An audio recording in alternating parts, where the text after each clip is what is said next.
rejected your people and coming into those areas and engaging with the Palestinian people. Like, it's a little uncomfortable based on what you guys claim. And the reason is unified is this, hold on guys, is this unified Muslim front. And so it's not unified. I know it's not. Don't trust me. I know it's not. You're mistaken. I'm not burying my head in the sand. The contrary, I fully understand what has been happening and what is happening. Listen, number one, Abraham Accords don't mean shit. They were signed with the United Arab Emirates. Its population is 300,000. They don't have shit. They don't have influence in the region. It was signed with Morocco. Morocco ain't got influence in the region. They were signed with Bahrain. What's the most thriving economy in the Middle East right now? What's the most thriving economy? I can insert. I get to insert. I can insert. I'm not done. I understand. I'm asking you a question. I'm a moderator. I'm asking you a question. I'm able to do that. I am asking you a question. No, I won't. No, I will not. I will not. I'm asking. Absolutely not. Absolutely not. Absolutely not. I'm asking you a question. I'm asking you a question. You watch 10 minutes in the boxes and you think you're privy to all of this? Calm down, bro. Calm down. There was a process to bring Saudi Arabia into the Accords, and the process failed.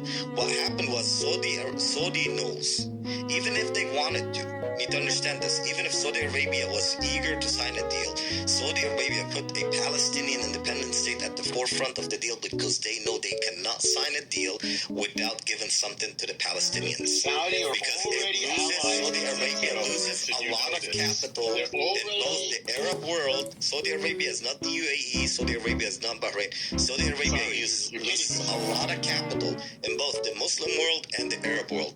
What happened on October 7th flipped the table even on Saudi Arabia. I'm not saying we're a unified front because we're not.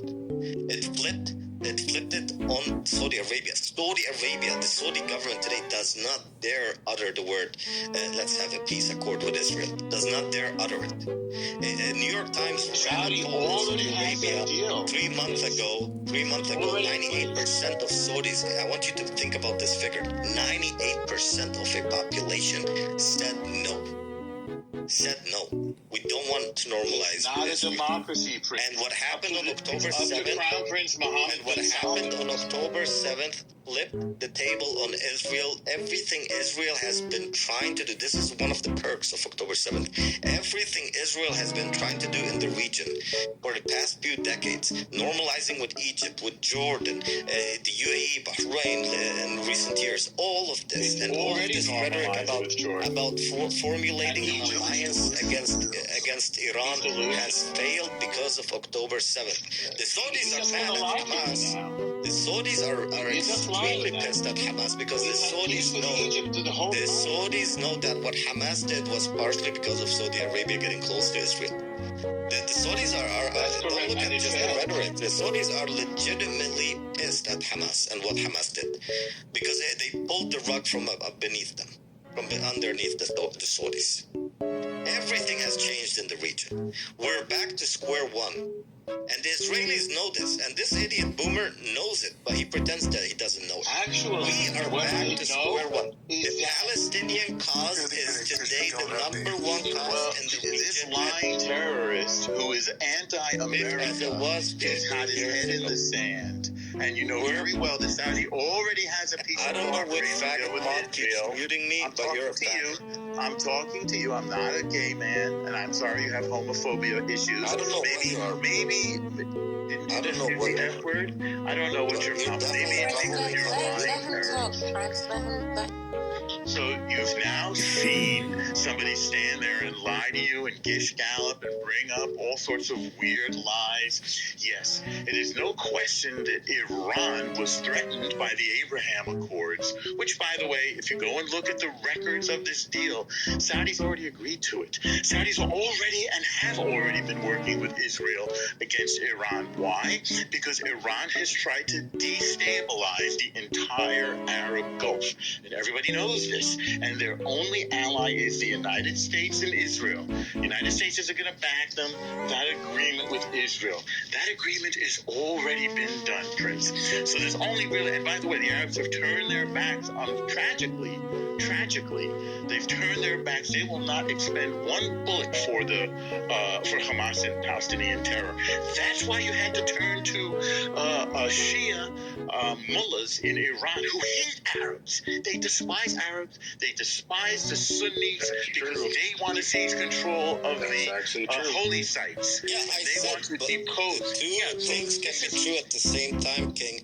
We're not some teenagers I understand who don't that. understand But Prince, I get that, Prince, but I get it. I get that.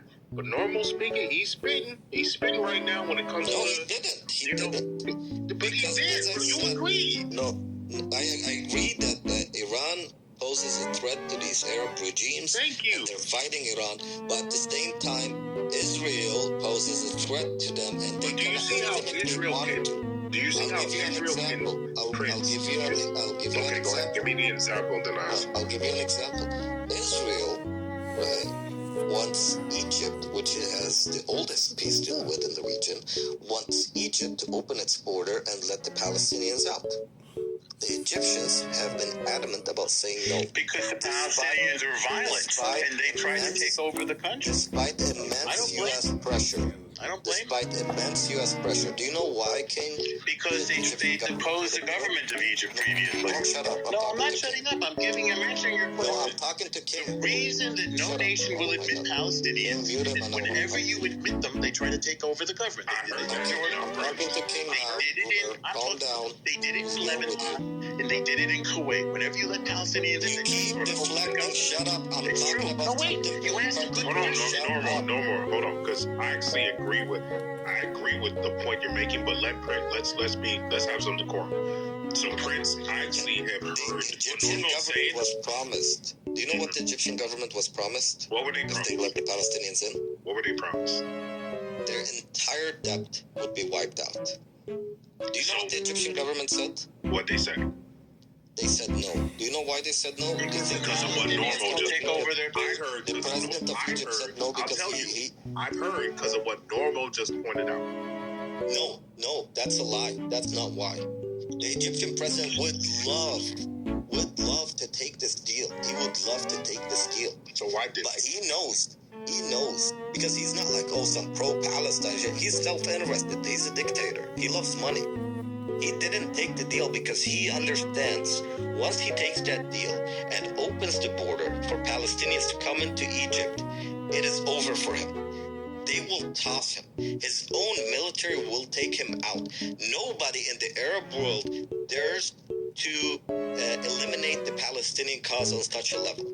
And that would be a bullet to the Palestinian cause. Because we know, this is what you don't know, King, and what most people don't understand. The Israelis have wanted this from the 60s. They want to do 1948 all over again. We leave, we're never coming back. Do you understand? This is the plan. We don't need you to do that. Out of the West Bank. This is the plan. They want to do 1948 all over again. And the Egyptian government and the Jordanian government and the Saudi government understand this. As much as the Egyptian government, because the economic situation in Egypt is dire. They're fucked. And he would love to take this deal and love to improve the economy and love to pocket billions of dollars on top of it. But he doesn't dare because his own generals in the military who helped him with the coup a few years ago, a decade ago, against the elected president, democratically elected president, will turn on him. Because nobody dares to take this stance against the Palestinian cause. No Arab leader dares to do it. They don't want you in their country, Prince. I'm sorry to say it.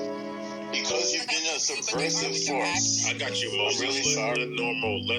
What this is really tragic. Hang on. This is absolutely true. This is really tragic. You analyze like I don't know. Hang on a second. I don't know why this has happened, but the Palestinians tried to kill the king of Jordan. By the way, Jordan is 70% Palestinian.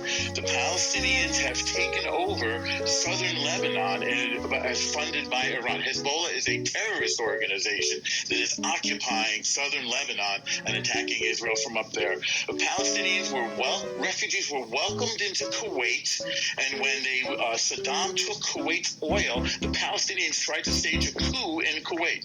The Palestinians were led into Egypt, and they succeeded in throwing out the government through